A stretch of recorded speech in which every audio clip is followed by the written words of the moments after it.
Let's see this question. ये question में पूछा है हमसे, इन डबल स्लिट एक्सपेरिमेंट यानी YDSE experiment, instead of taking slits of equal width, one slit is made twice as of the other, then in the interference pattern intensity के बारे में पूछा है। तो कंसेप्ट है यहाँ पे, टॉपिक है इंटेंसिटी इन वाईडीएसई एक्सपेरिमेंट। वाईडीएसई एक्सपेरिमेंट में इंटेंसिटी कैलकुलेशन के बारे में हमसे पूछा है यहाँ पे। ठीक है, तो मेन पॉइंट ये है, यहाँ पे बोला है कि स्लिट्स जो हैं जनरली हम इक्वल विड्थ की लेते हैं एक्सपेरिमेंट में। तो यहाँ पे अगर हम इक्वल विड्थ की ना लें, एक को हम डबल साइज का कर दें, यानी ओवरऑल हम एक स्लिट को तो सेम साइज का रख रहे हैं और दूसरे को हमने डबल कर दिया, तो फिर पैटर्न्स पे क्या फर्क पड़ेगा वो हमें बताना है यहाँ पे। ठीक है, तो पहले रिलेशन देख लेते हैं। रिलेशन क्या है विड्थ साइज का? तो रिलेशन है विड्थ साइज जो होता है स्लिट का, ये स्लिट विड्थ है, it is proportional to intensity and that is proportional to amplitude square. ये रिलेशन होता है, यानी जितनी ज्यादा विड्थ होगी उतनी ज्यादा इंटेंसिटी और एम्पलीट्यूड होगा। अगर सेम विड्थ है तो इंटेंसिटी दोनों सोर्सेज की सेम होगी, एम्पलीट्यूड दोनों सोर्सेज का सेम होगा।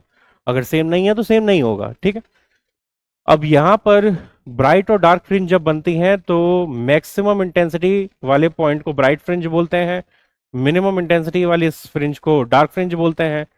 तो मैक्सिमम इंटेंसिटी इंटरफेरेंस में ये रिलेशन आता है A1 plus A2 whole square. Minimum intensity के लिए रिलेशन आता है A1 minus A2 whole square. ये इंटरफेरेंस में इंटेंसिटी का रिलेशन आता है मैक्सिमम मिनिमम के लिए।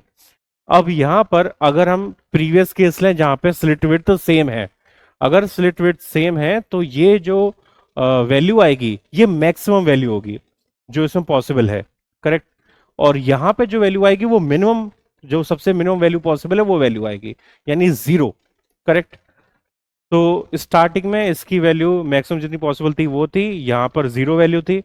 अब हमने क्या किया कि एक विड्थ को इंक्रीज कर दिया, दूसरे को सेम रखा। तो लेट्स से यहां पे हमने जैसे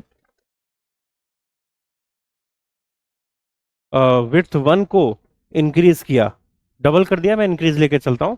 तो विड्थ वन को इंक्रीज किया तो यहां से A1 इंक्रीज हो जाएगा, करेक्ट, A1 इंक्रीज हो जाएगा। तो अब यहां पे ध्यान से देखें, अगर A1 इंक्रीज हुआ तो फिर ये आई मैक्स भी इंक्रीज होगा और आई मिनिमम भी इंक्रीज होगा। मैक्सिमम इंटेंसिटी भी बढ़ जाएगी और मिनिमम इंटेंसिटी भी बढ़ जाएगी, दोनों की वैल्यू इंक्रीज हो जाएगी। इसका मतलब क्या हुआ, ब्राइट फ्रिंज और ज्यादा ब्राइट हो जाएगी और डार्क फ्रिंज भी ब्राइट हो जाएगी। तो पहला option, the intensity of both maxima and minima increase, पहला ऑप्शन ही करेक्ट है। मैक्सिमा और मिनिमा यानी ब्राइट और डार्क दोनों फ्रिंजेस की इंटेंसिटी बढ़ जाएगी। Second, intensity of maximum increases, minima है जीरो इंटेंसिटी, गलत। Intensity of the maxima decreases, गलत। इंटेंसिटी ऑफ मैक्सिमा डिक्रीजेस, ये भी गलत।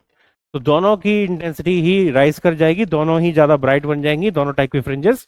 ये होगा ओवरऑल इसमें आंसर, क्योंकि हमने क्या किया, एक overall fringe width, sorry width जो है वो बढ़ा दी है। तो विड्थ बढ़ा दी है तो ज्यादा लाइट पास होगी, ज्यादा लाइट पास होगी तो इंटेंसिटी बढ़ेगी, चाहे वो दोनों कोई भी केस हो, डार्क फ्रिंज का हो या ब्राइट फ्रिंज का केस हो, दोनों में ही ज्यादा लाइट पहुंचेगी तो ज्यादा ब्राइट फ्रिंजेस बनेंगी। तो ऑप्शन ए यहाँ पे